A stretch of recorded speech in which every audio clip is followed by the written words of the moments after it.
Verse 13, back to the poem. Heimdall inhabits the 8th hall, Himinbjorg. That is where he is the master. In that pleasant house the watchman of the gods happily drinks his good mead. So Heimdall, we've only talked about him once, and I think that was right at the beginning of the first episode, actually. There, Heimdall is given a mention there in the very first stanza of the Voluspa. And he is essentially the Guardian of Asgard, the Watcher of Asgard. And really, I think that you can extend that to he's the keeper of borders and boundaries and ensuring that there's nothing negative coming in that's going to attack the home of the gods. And he's a great character. He's involved in a few stories, but the biggest detail about him is just that he is the Guardian of Asgard. His home, Himinbjorg, it literally means heaven's castle or heaven's mountain. And I think that's just, a castle in the more direct sense is like a fortress is something that is there for protection. So if he lives in the fortress of heaven, that's quite something. He's kind of the guardian, the watcher there.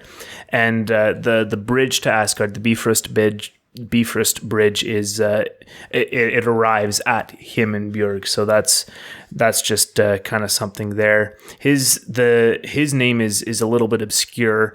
It's not at least there's no agreed upon definition for his name, but it could be something like one who illuminates the world or something like that. So he's an interesting figure and a good character.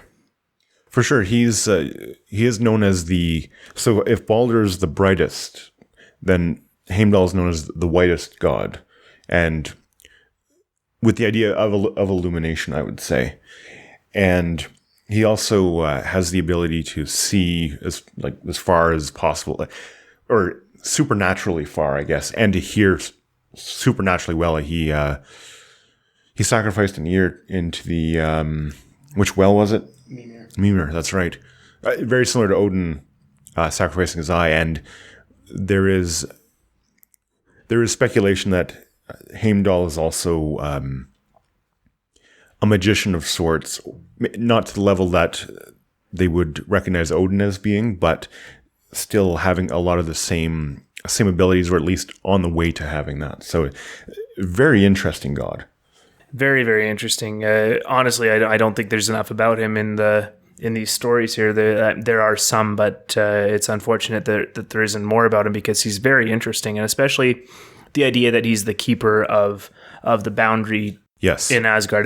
First of all, that just emphasizes the importance of having good boundaries and good borders. That you've got the safe, secure things inside, and then you've got the outside world, and that's a theme that the worlds are arranged based on the inside and the outside, the known and the unknown. There's Asgard, and then there's Jotunheim, there's Midgard, and then there's Hell. There's these places that are considered safe and secure, and then there's the outside world. And him being the guardian of that, I think that's very important, actually. But again, he's mentioned in a few other places, a few other stories, but not many by comparison. So no. And while you're talking about being the guardian of borders, he also, in one story, creates the structure of society, and I guess, for lack of a better term, the caste system, which in itself is guarding the boundaries of society.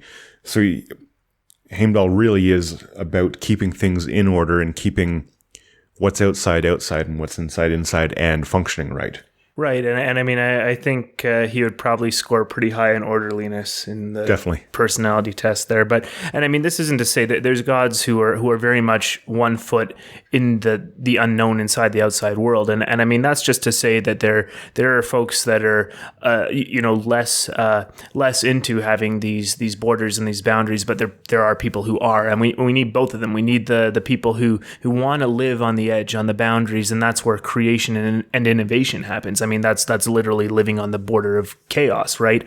But we also need the sort of people who maintain borders and boundaries, because their security is important, because it safeguards the things that culture as a whole has worked hard to build, and so maintaining that is important as well. So that's just to say that he is an important part, just the same way that Thor on all his adventures is important, or Odin going out and seeking knowledge is important. Heimdall is also important. His role is important.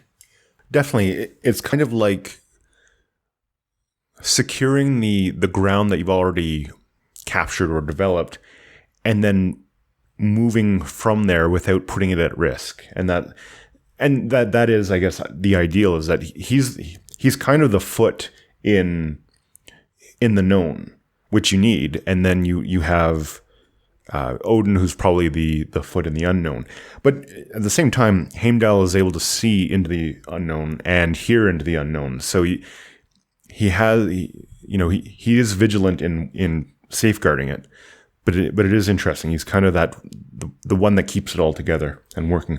Yeah, it's not like he's insular, because no. I don't think there's going to be any good argument or reason to be insular. You do want to have at least exposure to outside ideas, right? Like that's something that you do want to have. But his role is just that sort of person that is going to protect what you've already got, I think, like you were saying, but still expose yourself to outside ideas. And I mean, you have to pay attention to the outside world, outside ideas, in order to know what might be coming at you, which absolutely. I think that's the core of his sacrifice of his ear.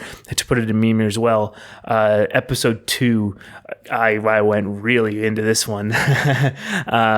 We both did. The idea of Mimir as well, essentially symbolizing the flow of fate into the unknown, and that's the good reason why Odin put his eye there, and why Heimdall put his ear there, is because you don't want your one eye in the known, you want it in the unknown. You don't want your ear in the known, you want it in the unknown, and that's where you pay attention and where you get that additional knowledge that you wouldn't get just by being in your own spot. So no matter what, even this character that is the keeper of borders and boundaries, he's still got his ear on the unknown. So definitely really like Heimdall.